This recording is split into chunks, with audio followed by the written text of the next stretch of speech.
ou esta tarde, leve o pedido a sério. Do seu ponto de vista, talvez não seja importante, mas se você não atender a esse pedido, poderá comunicar uma mensagem indesejada. Um marido disse certa vez: quando minha mãe morreu, o chefe de minha esposa a dispensou por 2 horas para ir ao velório, mas disse que ela precisaria voltar ao escritório à tarde. Minha esposa disse ao chefe que, na opinião dela, o marido precisava de apoio e ela teria de se ausentar o dia inteiro. O chefe respondeu: se você se ausentar o dia inteiro, talvez perca seu emprego. Então minha esposa disse: meu marido é mais importante que meu emprego. Ela passou o dia todo comigo. De certa maneira, naquele dia me senti mais amado por ela do que antes. Nunca me esqueci do que ela fez. A propósito, ela não perdeu o emprego. Seu chefe saiu pouco tempo depois e pediram a ela que assumisse o cargo. Aquela esposa falou a linguagem do amor de seu marido e ele nunca se esqueceu disso. Quase tudo que já foi escrito sobre o amor indica que o espírito de doar está em seu âmago. Todas as 5 linguagens do amor nos desafiam a doar a nosso cônjuge. Para alguns, porém, o ato de receber presentes, os símbolos visuais do amor, fala mais alto. Ouvi a ilustração mais clara dessa verdade em Chicago, onde conheci Doug e Kate. Eles compareceram a meu seminário sobre vida conjugal e ficaram de me levar ao aeroporto O'Hare depois do congresso na tarde de sábado. Como havia 2 ou 3 horas livres antes do voo, o casal me perguntou se eu gostaria de passar num restaurante. Faminto, aceitei. Logo que sentamos, Kate começou a falar. Dr. Chapman, Deus usou o senhor para realizar um milagre em nosso casamento. 3 anos atrás comparecemos pela primeira vez a seu seminário aqui em Chicago. Estava desesperada. Considerava seriamente a ideia de deixar Doug e contei isso a ele. Nosso casamento andava vazio havia muito tempo, eu tinha desistido. Durante anos reclamei com Doug de que precisava do amor dele, mas ele não reagia. Eu amava nossos filhos e sabia que eles me amavam, mas não sentia nada da parte dele. O fato é que naquela época eu o odiava.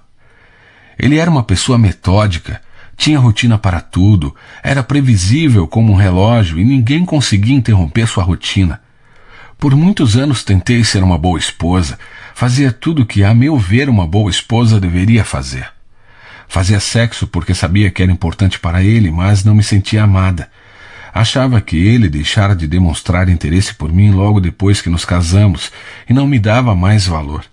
Eu me sentia usada e desprezada. Ela prosseguiu. Quando falei com Doug sobre meus sentimentos, ele riu de mim e disse que tínhamos um casamento tão bom quanto qualquer outro da vizinhança. Ele não entendia por que eu estava tão infeliz.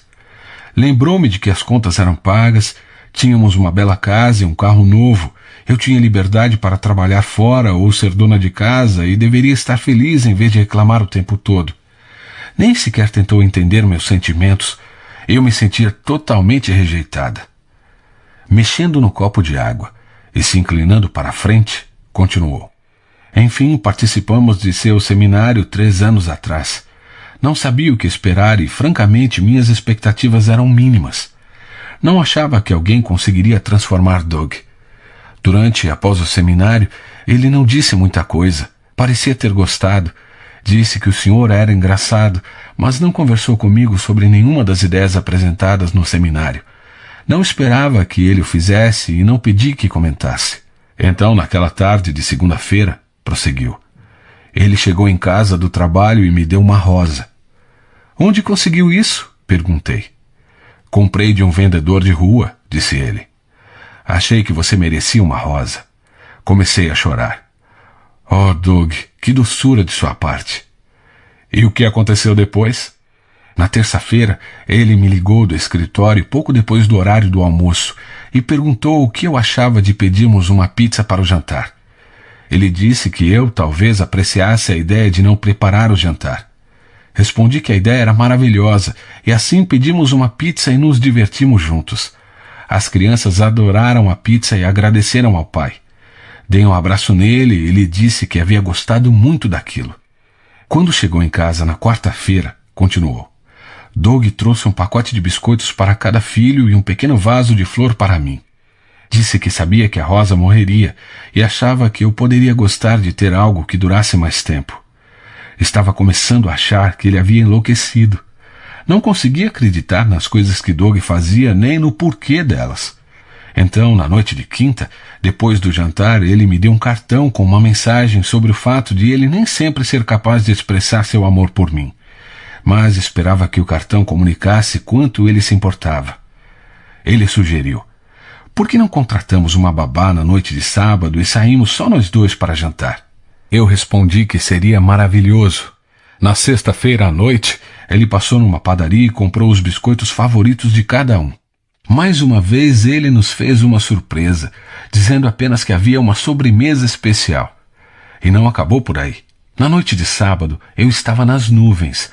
Não fazia ideia do que havia acontecido com o Doug, nem se aquele comportamento duraria, mas estava gostando de cada minuto.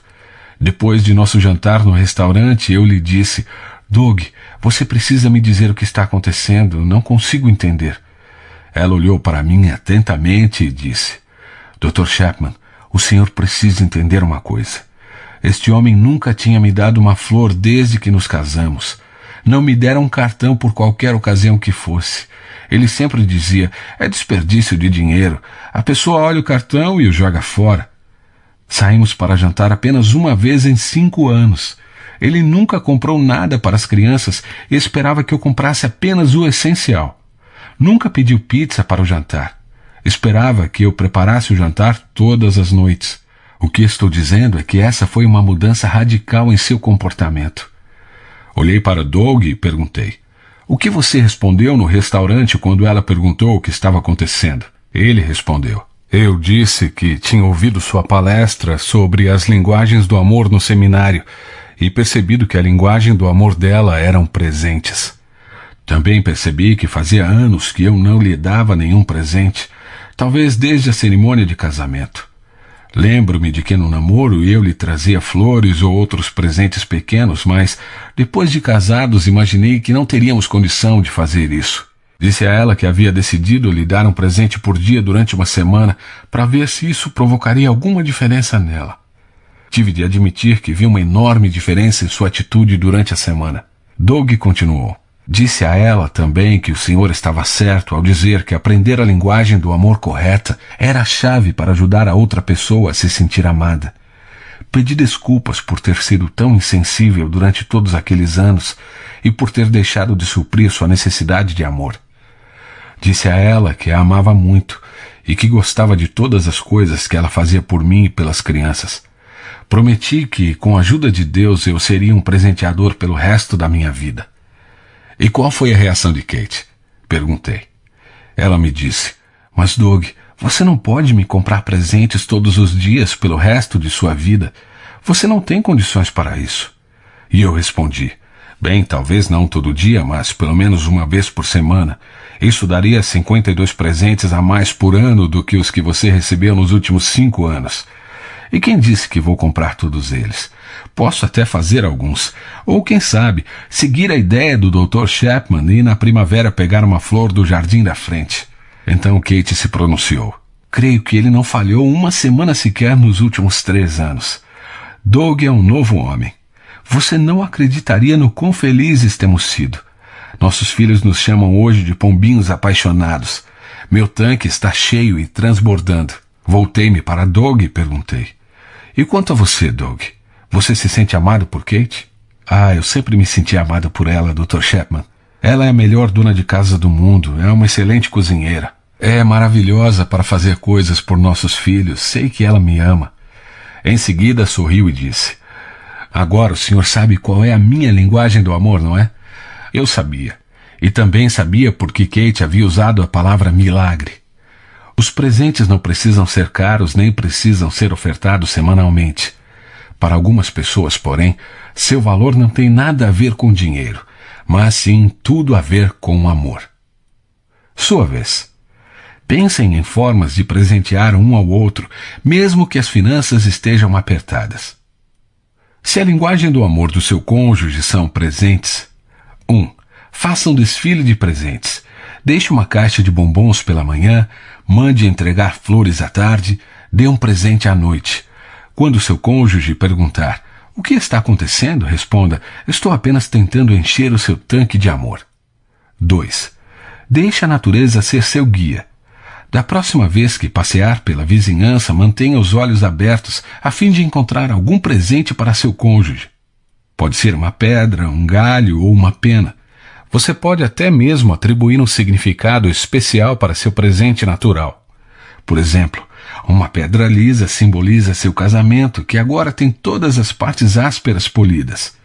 Uma pena simboliza o poder de seu cônjuge de fazê-lo sentir-se nas nuvens. 3. Descubra o valor de objetos feitos à mão. Faça um presente para seu cônjuge. Talvez seja necessário matricular-se em algum curso: cerâmica, ourivesaria, pintura, escultura em madeira, etc. O propósito principal é criar algo para presentear a seu cônjuge. Um presente feito à mão muitas vezes se torna uma relíquia familiar. 4. Dê a seu cônjuge um presente por dia durante uma semana. Não precisa ser uma semana especial. Prometo a você que ela se transformará na semana do ano. Se você for uma pessoa vibrante, poderá transformá-la no mês do ano. Não, seu cônjuge não esperará que você mantenha essa prática pelo resto da vida. 5. Crie um caderno de ideias para presentes. Sempre que ouvir o cônjuge dizer: "Gosto muito disso", anote no caderno. Ouça com atenção e você formará uma lista extensa, que servirá como guia quando for escolher um presente. Para manter a lista atualizada, olhem juntos alguma loja de compras online. 6. Recorra aos serviços de um personal shopper, um especialista em compras. Se você realmente não faz ideia de como escolher um presente, peça a um amigo ou a um membro da família que conhece seu cônjuge para ajudar. A maioria das pessoas gosta de fazer um amigo feliz comprando-lhe presentes, especialmente se for com o seu dinheiro. 7. Ofereça o presente da presença. Diga a seu cônjuge: "Quero oferecer o presente de minha presença em qualquer evento ou ocasião que você desejar neste mês. Diga-me quando e eu farei todo o possível para estar presente." Prepare-se, seja positivo. Quem sabe você aprecia um concerto sinfônico ou um jogo de vôlei. 8. Dê um livro a seu cônjuge e comprometa-se a lê-lo também. Em seguida, ofereça-se para discutirem juntos um capítulo por semana. Não escolha um livro que você quer que seu cônjuge leia, mas um livro sobre um tópico de interesse dele: sexo, futebol, costura, administração financeira, criação de filhos, religião, viagens. 9. Faça um tributo duradouro. Dê um presente à igreja do seu cônjuge ou à instituição de caridade favorita dele para homenagear seu aniversário, o aniversário de casamento de vocês ou alguma outra ocasião. Peça à instituição de caridade que envie um cartão informando a seu cônjuge o que você fez. A igreja ou a instituição ficarão muito felizes, e seu cônjuge também. 10. Dê um presente vivo. Compre e plante uma árvore ou um arbusto com flores em homenagem a seu cônjuge. Plante-a em seu jardim, onde poderá regá-la e cuidar dela, ou então num parque público com a devida autorização para que outras pessoas a vejam e desfrutem dela. Você receberá o crédito por isso ano após ano. Capítulo 7. Quarta linguagem do amor: atos de serviço. Michelle se sentou na sala de estar e começou a usar seu notebook. Ela podia ouvir os sons vindos da área de serviço, onde Brad, seu marido, dava conta das pilhas de roupas para lavar. Sorriu consigo mesma. Nos últimos dias, Brad limpou o apartamento, preparou o jantar e cuidou dos afazeres da casa. Tudo porque Michelle estava no meio dos exames finais de sua pós-graduação. Aquilo a fez sentir-se contente e amada. A linguagem do amor primária de Michelle era aquilo que chamo de atos de serviço. Com isso, refiro-me a fazer coisas que sabemos que o cônjuge gostaria que fizéssemos. Procura-se agradar por meio do serviço. É expressar amor por ele fazendo coisas para ele. Era assim com Doug, que conhecemos no capítulo anterior. Ações como preparar a refeição, colocar a mesa, lavar a louça, passar o aspirador, limpar a cômoda, trocar a fralda do bebê, tirar o pó da estante, manter o carro em condições de uso, pagar as contas, cortar a grama, levar o cachorro para passear, Limpar a caixa de areia do gato e lidar com o proprietário da casa e a seguradora são todos atos de serviço. Exigem dedicação, planejamento, tempo, esforço e energia. Se realizados com espírito positivo, são verdadeiras expressões de amor. Descobri o impacto dos atos de serviço na pequena cidade de China Grove, Carolina do Norte. China Grove fica no centro do estado, fundada em torno de uma floresta de cinnamomos não muito longe da lendária Mayberry de Andy Griffith e a 1h30 de Mount Pilot. Na época da história relatada a seguir, China Grove era uma cidade têxtil com uma população de 1.500 pessoas. Não visitei aquele local por mais de 10 anos devido a meus estudos de antropologia, psicologia e teologia. Estava fazendo minha visita semestral para manter contato com minhas raízes. Quase todas as pessoas que eu conhecia, com exceção do Dr. Shin e do Dr. Smith, trabalhavam no moinho.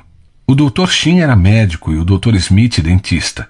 E, é claro, havia o pregador Blackburn, que era pastor da igreja.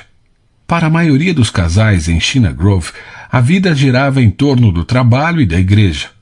A conversa no moinho se concentrava na última decisão do superintendente e como ela afetava o trabalho deles em particular. Os cultos na igreja enfocavam basicamente a esperança das alegrias do céu. Nesse cenário norte-americano remoto, descobri a quarta linguagem do amor. Estava em pé debaixo de um cinnamomo depois do culto da igreja no domingo, quando Mark e Mary se aproximaram de mim. Não reconheci nenhum deles. Presumi que eles haviam crescido enquanto estive fora. Ao apresentar-se, Mark disse: "Pelo que entendi, o senhor tem estudado aconselhamento." Sorri e disse: "Bem, um pouquinho." "Tenho uma pergunta. É possível existir um bom casamento mesmo que o casal discorde em tudo?" Esse foi um típico exemplo de pergunta teórica com fundo pessoal. Descartei a natureza teórica da pergunta e fiz uma pergunta particular. "Há quanto tempo vocês estão casados?" 2 anos, respondeu ele, "e não concordamos em nada. Dê-me alguns exemplos." "Bem, para começo de conversa, Mary não gosta que eu saia para caçar. Trabalho a semana inteira no moinho e gosto de sair para caçar aos sábados. Não todos os sábados, mas somente quando a temporada de caça está aberta." Calada até esse momento, Mary interveio. "Quando a estação de caça termina, ele sai para pescar. Além disso, ele não caça apenas aos sábados, ele sai do trabalho para ir caçar. Uma vez por ano eu tiro 2 ou 3 dias de folga para ir caçar nas montanhas com alguns amigos. Não creio que haja algo errado nisso." "Em que mais vocês discordam?" perguntei. "Bom, ela quer que eu vá à igreja o tempo todo. Não vejo problema em ir no domingo de manhã, mas gosto de descansar à noite.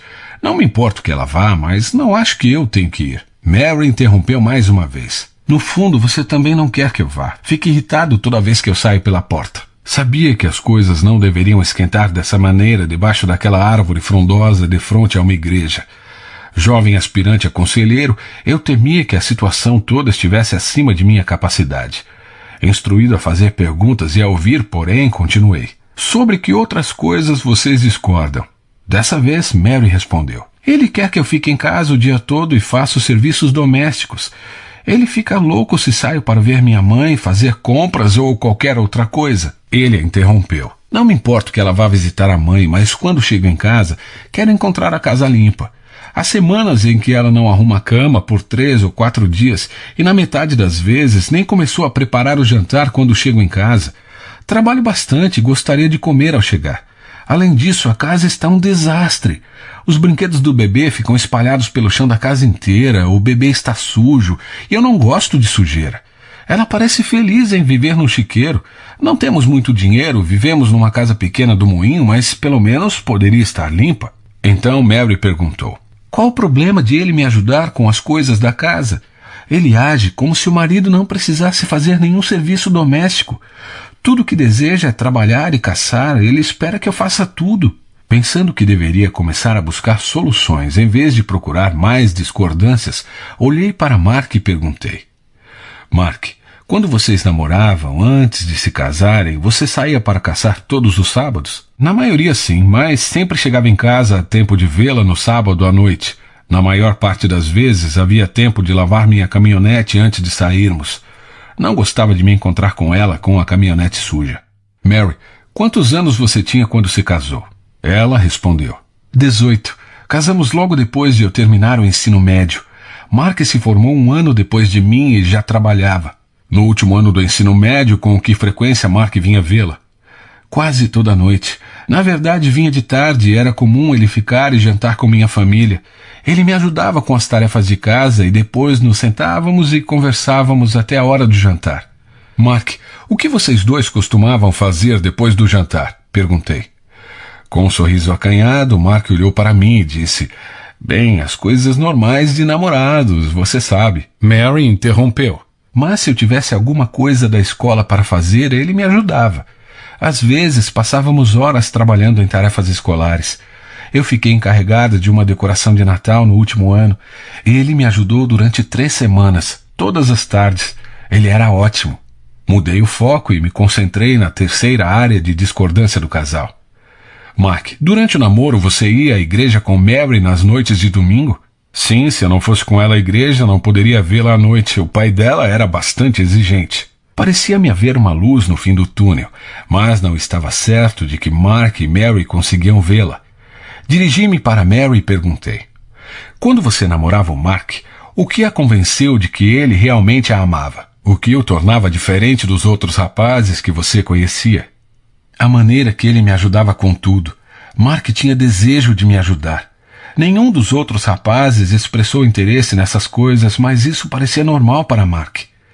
Ele até mesmo me ajudava a lavar a louça quando jantávamos em nossa casa.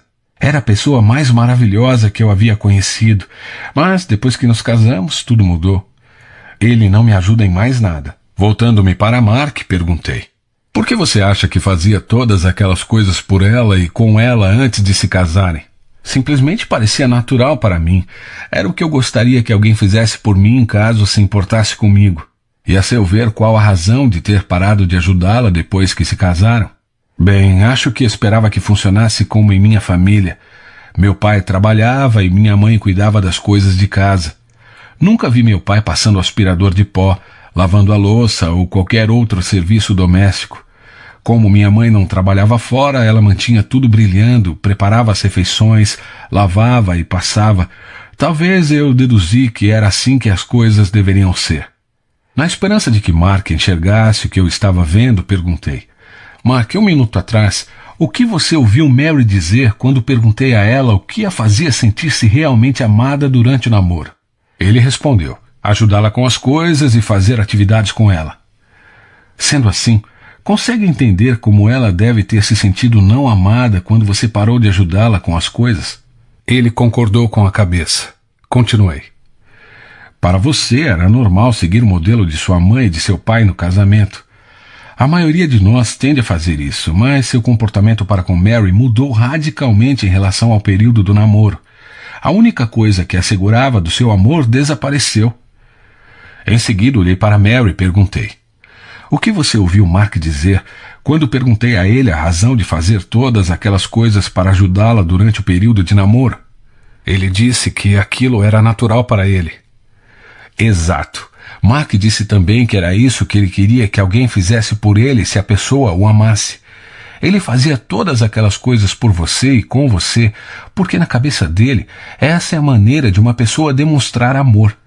Assim que vocês se casaram e passaram a viver em sua própria casa, ele tinha expectativas em relação à sua forma de agir se você o amasse. Você manteria a casa limpa, cozinharia e assim por diante. Em resumo, faria coisas para expressar seu amor. Como não a viu fazer essas coisas, ele não se sentiu amado. Entende isso? Mary também concordou, balançando a cabeça. Prossegui. Meu palpite é que a razão de vocês dois estarem tão infelizes em seu casamento é que nenhum demonstra amor ao fazer coisas pelo outro. Mary disse. Acho que o senhor está certo, e a razão de eu ter parado de fazer coisas para ele é que me ressenti do espírito exigente dele. Era como se ele tentasse me transformar na mãe dele. É verdade. E ninguém gosta de ser forçado a fazer nada. De fato, o amor é sempre dado livremente. Não se pode exigi-lo. Podemos pedir coisas um ao outro, mas jamais devemos exigir algo. Os pedidos direcionam o amor, mas as exigências interrompem seu fluxo. Então Mark disse: Mel está certa. Eu era exigente e crítico porque estava decepcionado com ela como esposa. Sei que disse algumas coisas cruéis e entendo por que ela estaria chateada comigo. Penso que as coisas podem ser revertidas de maneira bem fácil a essa altura. Eu disse. Tirei um bloco de anotações do bolso e continuei. Vamos tentar uma coisa. Quero que cada um de vocês se sente num degrau da igreja e faça uma lista de pedidos. Mark, quero que anote 3 ou 4 coisas que, se Mary optasse por fazer, você se sentiria amado quando chegasse em casa no final da tarde. Se encontrar a cama arrumada é importante para você, então escreva. Mary, quero que faça uma lista de 3 ou 4 coisas em que gostaria muito de ter a ajuda de Mark. Coisas que, se ele optasse por fazer, ajudariam você a saber que ele a ama. Adoro listas, elas nos forçam a pensar de maneira concreta. Depois de 5 ou 6 minutos, os dois me entregaram suas listas. Eis a lista de Mark. Arrumar as camas todos os dias. Lavar o rosto do bebê antes de eu chegar em casa. Colocar os sapatos no armário antes de eu voltar do trabalho. Tentar pelo menos começar o preparo do jantar antes de eu chegar em casa, de modo que possamos comer cerca de 30 ou 45 minutos após minha chegada. Li a lista em voz alta e disse a Mark: Entendo que você está dizendo que se Mary optar por fazer essas 4 coisas, você as enxergará como atos de amor por você. Ele respondeu: Isso mesmo. Se ela fizer essas 4 coisas, me ajudará bastante a mudar minha atitude em relação a ela. Em seguida, li a lista de Mary. Gostaria que ele lavasse o carro toda semana em vez de esperar que eu faça isso. Gostaria que ele trocasse a fralda do bebê depois de chegar em casa de tarde, especialmente se eu estiver preparando o jantar. Gostaria que ele passasse o aspirador de pó pela casa uma vez por semana. Gostaria que ele cortasse a grama semanalmente durante o verão e não a deixasse tão alta a ponto de eu sentir vergonha do nosso jardim. Então eu disse: Mary, entendo que você está dizendo que se Mark optar por fazer essas 4 coisas, você receberá as ações dele como expressões genuínas de amor por você. Isso mesmo, seria maravilhoso se ele fizesse essas coisas para mim. A lista lhe parece razoável, Mark? É possível você fazer essas coisas? Sim, ele respondeu. Mary, os itens da lista de Mark lhe parecem razoáveis e factíveis. Você acha que seria capaz de realizá-la se optasse por fazer isso? Sim, disse ela. Posso fazer essas coisas. No passado me sentia sobrecarregada porque não importava o que eu fizesse, nunca era suficiente. Voltei-me para Mark. Você entende que estou sugerindo uma mudança de modelo de casamento em relação ao de seus pais? Ah, mas meu pai cortava a grama e lavava o carro. Mas não trocava as fraldas nem passava aspirador, certo? Certo. Você não precisa fazer isso, entendeu? Se fizer, porém, será um ato de amor para Mary. Também falei com Mary. Você entende que não precisa fazer essas coisas, mas se deseja expressar amor por Mark, aí estão 4 maneiras significativas para ele. Quero sugerir que vocês tentem fazer isso por 2 meses e analisem se isso os ajudará. No final desse tempo, talvez queiram adicionar outros pedidos à lista e compartilhá-los. Eu, porém, não adicionaria mais de um pedido por mês. Isso faz muito sentido, disse Mary. Penso que você nos ajudou bastante, adicionou Mark. Deram-se as mãos e seguiram em direção ao carro. Pensei comigo mesmo. Acredito que é isso que a igreja deve ser. Acho que vou gostar de ser conselheiro. Nunca me esqueci da percepção adquirida debaixo daquele cinamomo. Depois de anos de pesquisa, dei-me conta da situação singular que Mark e Mary me apresentaram. É muito raro encontrar um casal em que os dois possuem a mesma linguagem do amor. Atos de serviço eram a linguagem do amor primária tanto para Mark quanto para Mary. Centenas de indivíduos podem se identificar com ele ou com ela e reconhecer que a principal maneira de se sentirem amados ocorre por meio de atos de serviço da parte de seu cônjuge. Guardar os sapatos, trocar as fraldas do bebê, lavar a louça ou o carro, passar o aspirador ou cortar a grama são atitudes que falam muito alto à pessoa cuja linguagem do amor primária são atos de serviço. Você pode estar pensando: Se Mark e Mary possuíam a mesma linguagem do amor primária, por que tinham tantos problemas? A resposta reside no fato de eles falarem dialetos diferentes. Faziam coisas um para o outro, mas não as mais importantes. Forçados a pensar de forma concreta, identificaram facilmente seus dialetos específicos. Para Mary consistia em lavar o carro, trocar a fralda do bebê, passar o aspirador na casa e cortar a grama. Enquanto para Mark era arrumar a cama, lavar o rosto do bebê, colocar os sapatos no armário e ter o jantar encaminhado quando ele chegasse em casa do trabalho. Quando começaram a falar os dialetos corretos, o tanque de amor de ambos começou a se encher. Como atos de serviço eram a linguagem do amor primária deles, aprender o dialeto específico do outro foi relativamente fácil. Antes de nos despedirmos de Mark e Mary, gostaria de fazer outras 3 observações.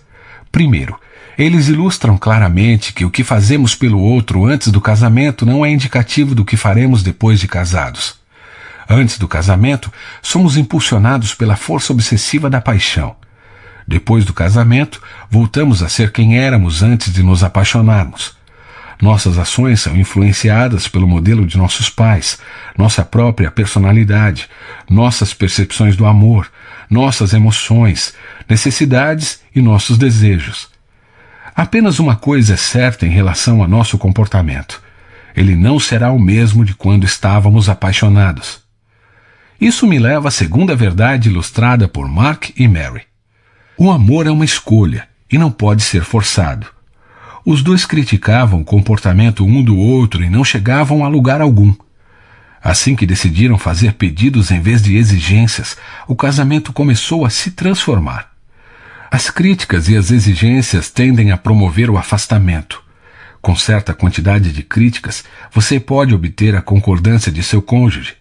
Ele pode fazer o que você deseja, mas provavelmente não será uma expressão de amor. Você pode dar orientação ao amor por meio de pedidos como: gostaria que você lavasse o carro, ou trocasse a fralda do bebê, ou cortasse a grama, mas não pode criar a vontade de amar. Cada um de nós decide diariamente amar ou não nosso cônjuge.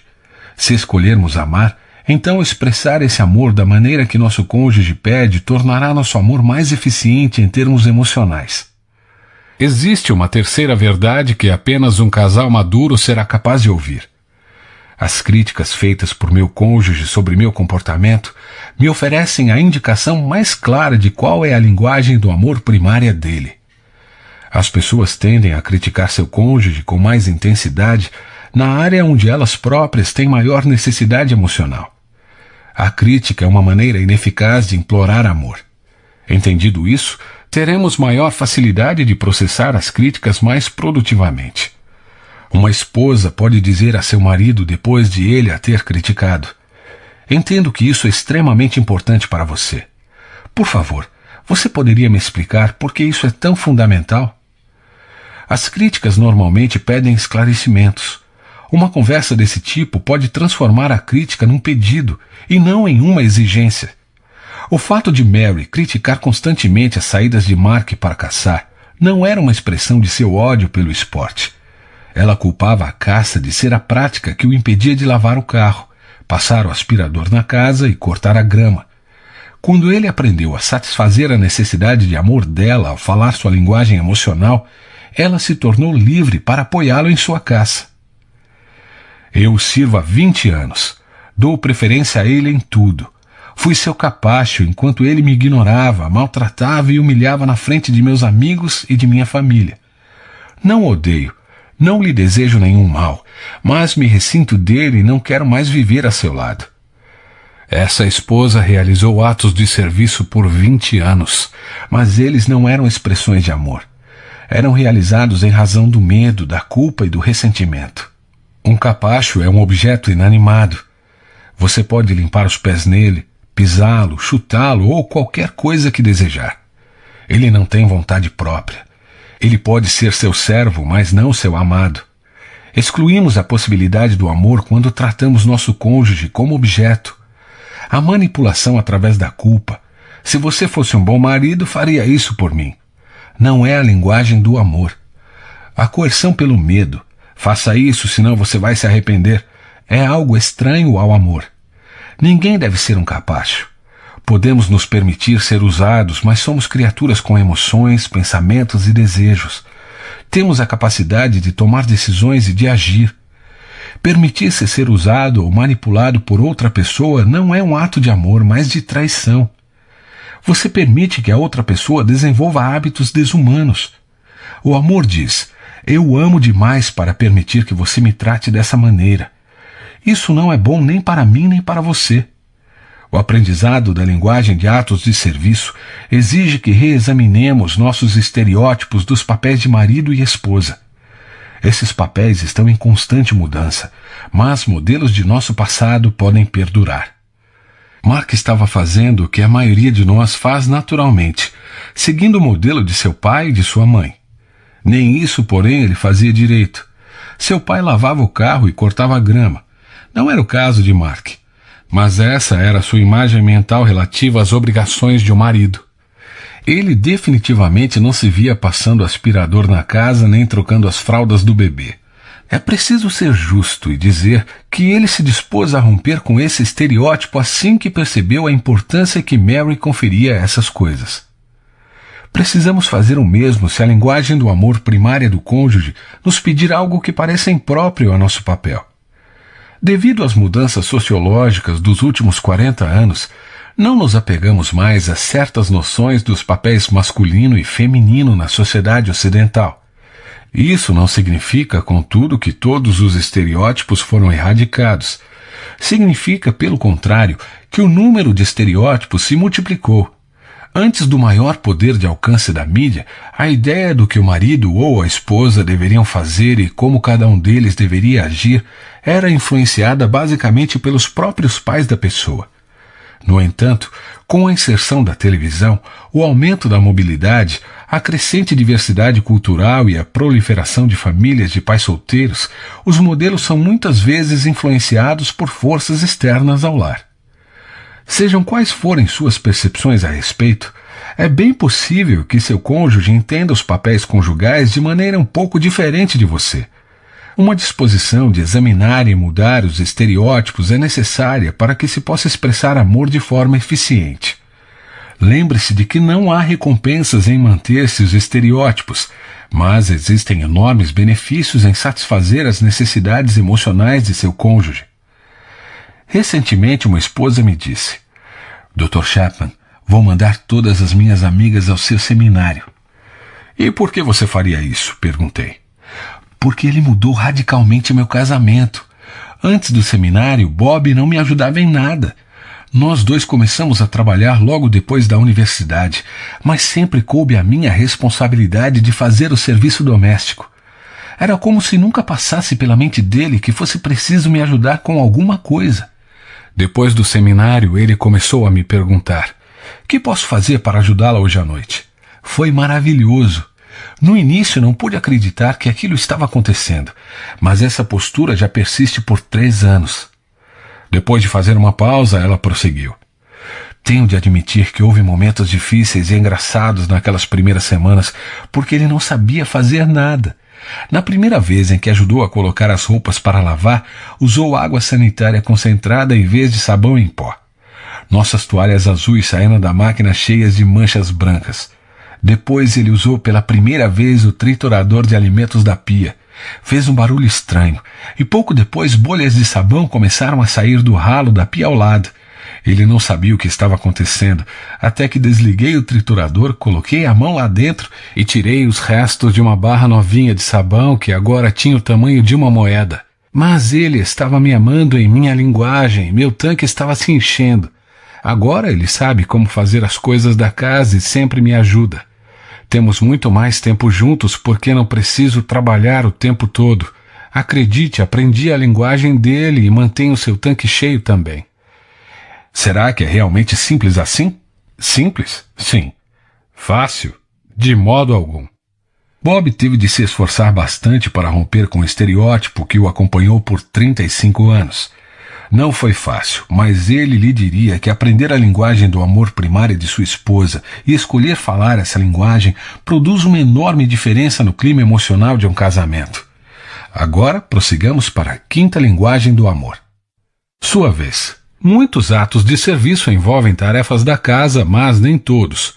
De que outras maneiras não ligadas ao serviço doméstico você pode servir a seu cônjuge? Se a linguagem do amor do seu cônjuge são atos de serviço. 1. Faça uma lista de todos os pedidos que seu cônjuge lhe fez nas últimas semanas. Escolha um deles por semana e o realize como expressão de amor. 2. Imprima cartões com a frase "Hoje mostrarei amor por você fazendo isto". Complete a sentença com coisas como arrumar a bagunça, pagar as contas, consertar algo que esteja quebrado há muito tempo, arrancar um mato do jardim. Você recebe pontos extras se realizar uma tarefa que tem sido adiada.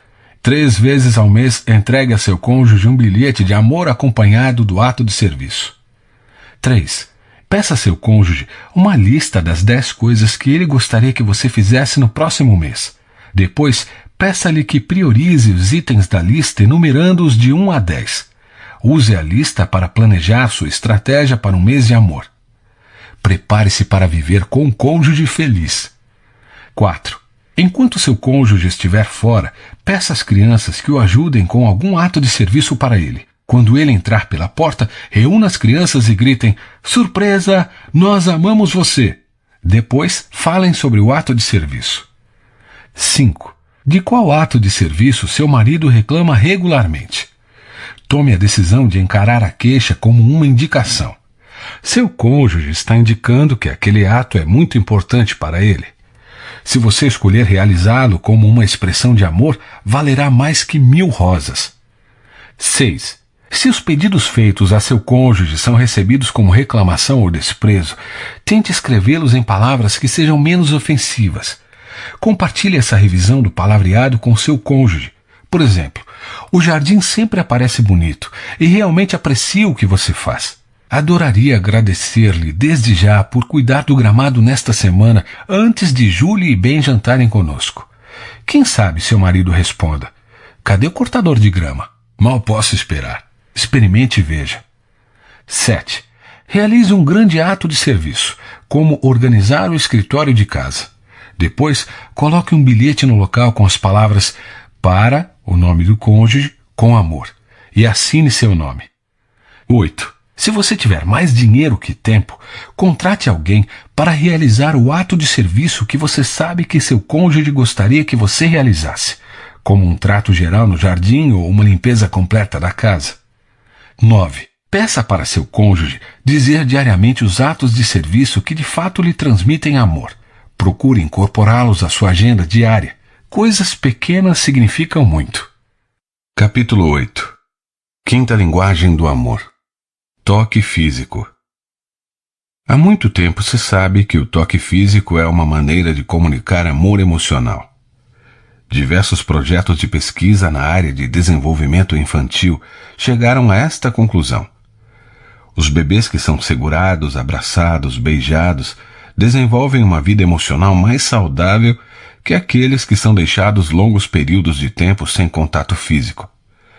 O toque físico também é um poderoso veículo para comunicar amor conjugal. Andar de mãos dadas, beijar, abraçar e ter relações sexuais são formas de comunicar amor emocional a seu cônjuge. O toque físico é a linguagem do amor primária de algumas pessoas. Sem o toque, elas não se sentem amadas.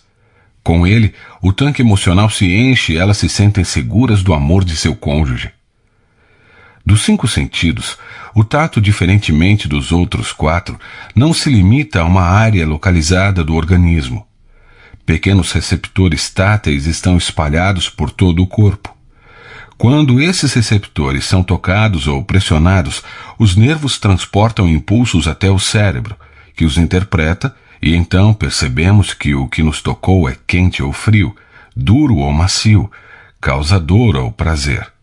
É possível interpretá-los também como amoroso ou hostil. Algumas partes do corpo são mais sensíveis que outras.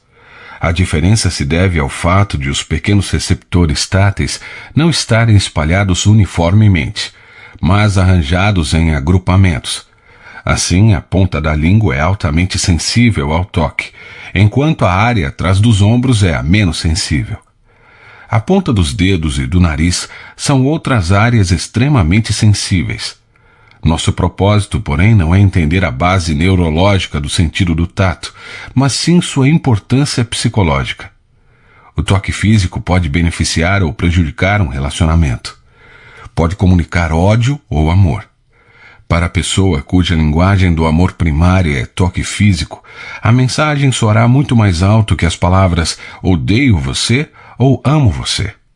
Um tapa no rosto é prejudicial a qualquer criança, mas é devastador para aquela cuja linguagem do amor primária é toque físico.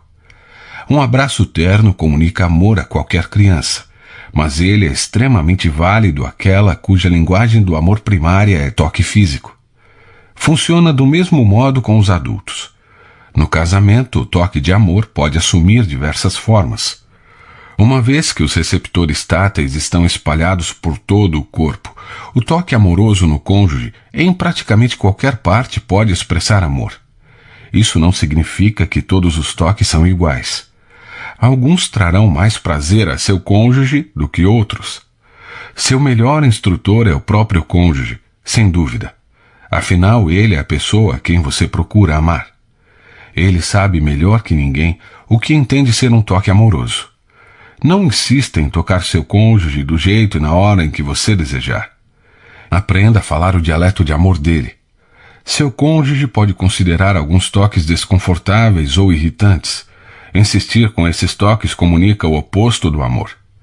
É dizer que você não é sensível às necessidades dele e que pouco se importa com as percepções do que ele considera agradável. Não cometa o erro de acreditar que o toque prazeroso para você também dará prazer a seu cônjuge.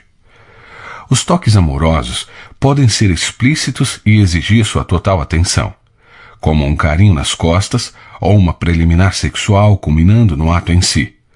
Por outro lado, os toques podem ser implícitos e exigir apenas um instante, como colocar a mão no ombro do cônjuge enquanto você enche sua xícara de café ou roçar seu corpo no dele enquanto passa pela cozinha.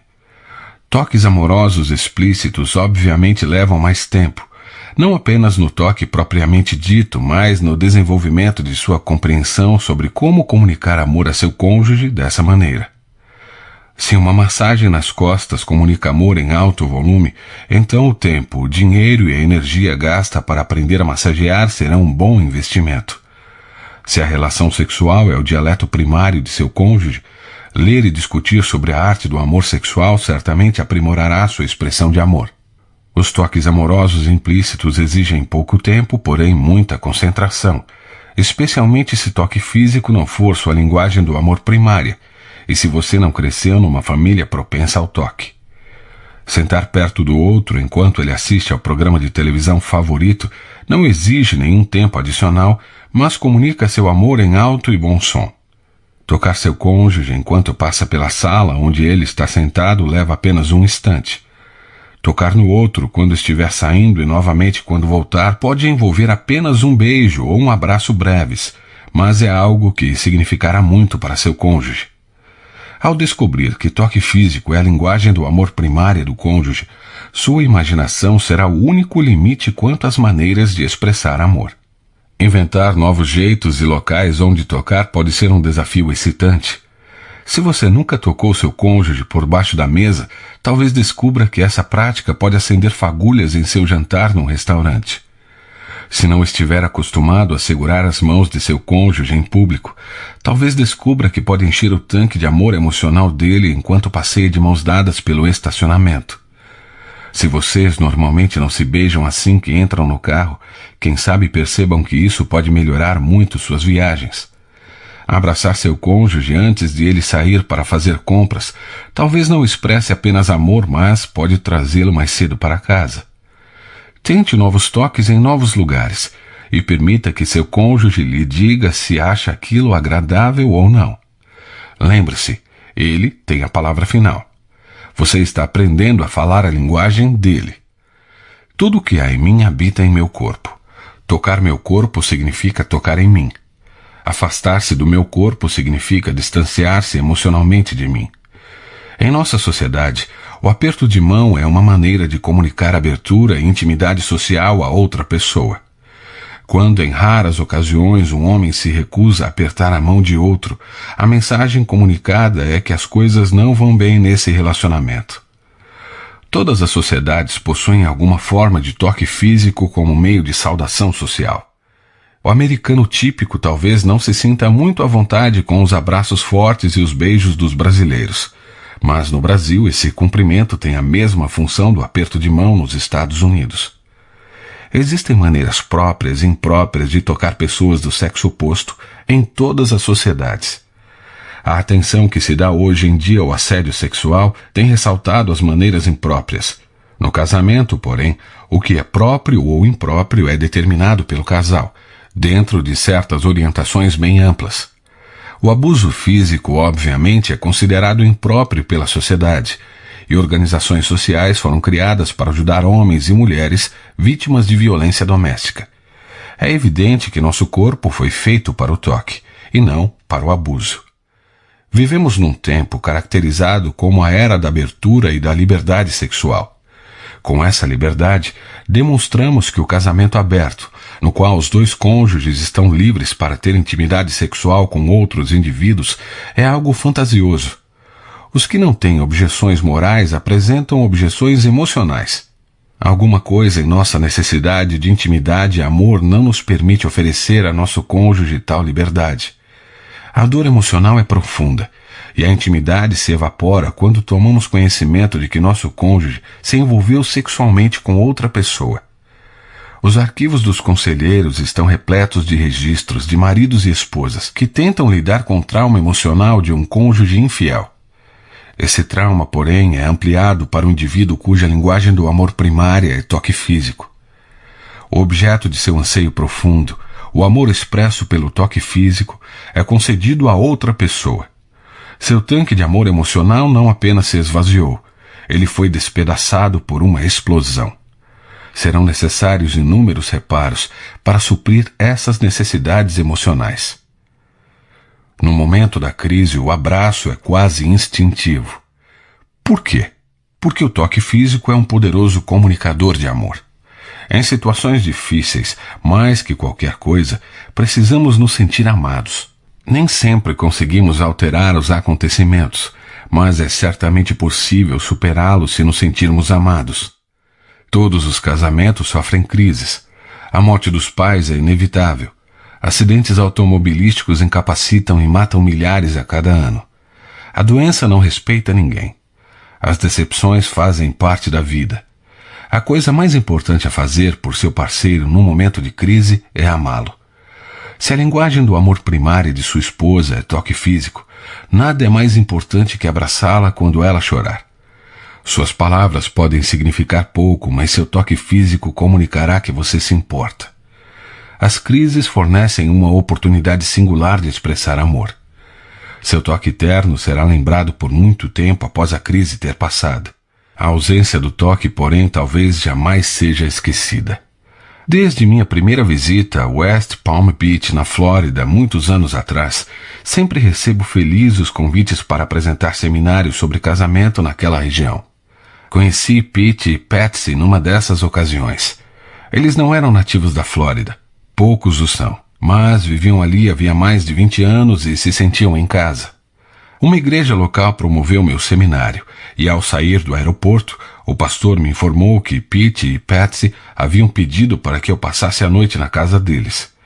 Procurei parecer animado, mas sabia, por experiência, que tal pedido normalmente significa uma sessão de aconselhamento até altas horas da noite.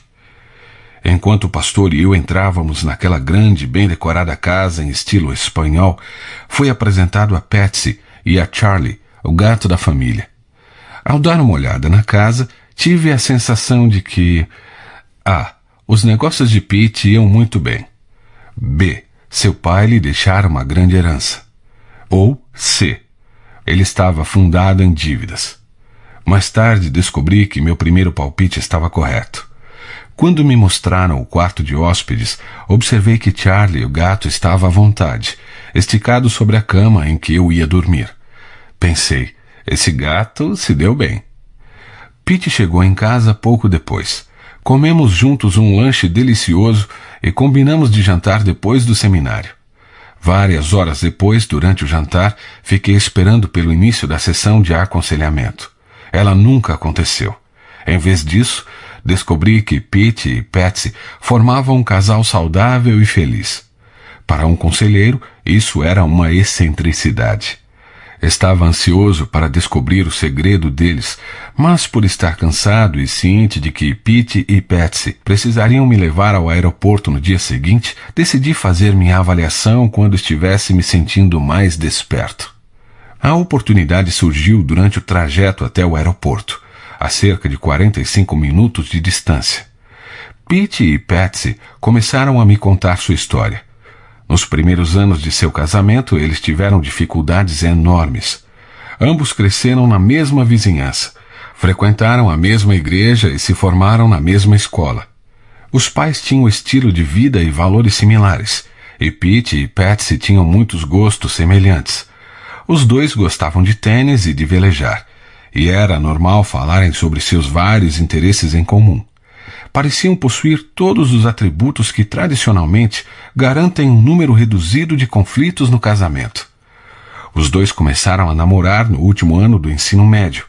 Cursaram universidades diferentes, mas se viam com frequência, e se casaram 3 semanas após ele receber seu diploma de administração e ela o de sociologia. 2 meses depois mudaram-se para a Flórida, onde Pete havia recebido uma boa proposta de emprego. A 3.000 quilômetros do parente mais próximo, podiam desfrutar de uma lua de mel sem fim. Os 3 primeiros meses foram excitantes. Mudança, procura de um novo apartamento, desfrute da vida a 2. Estavam casados havia 6 meses, quando Patsy começou a sentir que Pete se afastava dela. Ele trabalhava até tarde e, em casa, passava tempo considerável à frente do computador. Quando Patsy finalmente expressou a sensação de que ele estava se afastando, Pete lhe disse que não a estava evitando, mas que buscava se manter no topo em seu emprego. Disse que ela não entendia a pressão que ele enfrentava e quão importante era ele se sair bem no primeiro ano de trabalho. Patsy não ficou feliz, mas decidiu dar-lhe espaço. Patsy começou a fazer amizades com outras esposas que moravam no mesmo condomínio. Tornou-se habitual ao saber que Pete trabalharia até mais tarde ela sair para fazer compras com suas amigas, em vez de ir direto para casa depois do trabalho. Às vezes ela não estava em casa quando Pete chegava. Aquilo o irritava profundamente, e ele a acusou de ser descuidada e irresponsável. Patsy replicou: "Quem é o irresponsável aqui? Você nem sequer me telefona para dizer quando chegará em casa. Como posso esperá-lo aqui se nem mesmo sei a que horas você vai chegar? E quando chega em casa, você passa o tempo todo naquele computador idiota. Você não precisa de uma esposa. Tudo de que precisa é um computador." Então Pete respondeu: "Eu preciso muito de uma esposa, você não entende? É exatamente essa a questão. Eu preciso muito de uma esposa." Mas Patsy não entendeu. Ela estava extremamente confusa. Em sua busca por respostas, Patsy foi à biblioteca pública e analisou diversos livros sobre casamento. O casamento não deveria ser assim, raciocinou ela. Preciso encontrar uma resposta para nossa situação. Quando Pete ia para a sala do computador, Patsy pegava seu livro. De fato, em muitas ocasiões, ela lia até a meia-noite. Ao ir para a cama, Pete a observava e fazia comentários sarcásticos como: "Se você lesse tanto assim na universidade, teria tirado nota 10 em tudo." Patsy respondia: "Não estou na faculdade, estou no casamento e nesse momento ficaria satisfeita se tirasse nota 7. Pete a dormir sem muita coisa além de uma breve olhada para o lado. No final do primeiro ano, Patsy estava desesperada. Ela já havia mencionado o assunto antes, mas dessa vez disse calmamente a Pete: "Vou procurar um conselheiro conjugal, quer vir comigo?" Eis a resposta de Pete: "Não preciso de um conselheiro conjugal, não tenho tempo para ir a um conselheiro conjugal, não tenho dinheiro para pagar um conselheiro conjugal. Então irei sozinha." "Tudo bem, afinal é você quem precisa de aconselhamento." A conversa acabou ali. Patsy se sentia totalmente sozinha, mas na semana seguinte marcou a consulta com um conselheiro conjugal. Depois de 3 sessões, o conselheiro ligou para Pete e perguntou se ele estaria disposto a conversar sobre o casamento. Pete concordou, e o processo de cura teve início. 6 meses depois, eles saíram do consultório do conselheiro com um novo casamento. Perguntei a Pete e a Patsy: o que vocês aprenderam com o conselheiro que transformou seu casamento? Pete respondeu: em resumo, Dr. Chapman, aprendemos a falar a linguagem do amor um do outro. O conselheiro não usou esse termo, mas durante sua palestra de hoje, as luzes enfim se acenderam. Minha mente retornou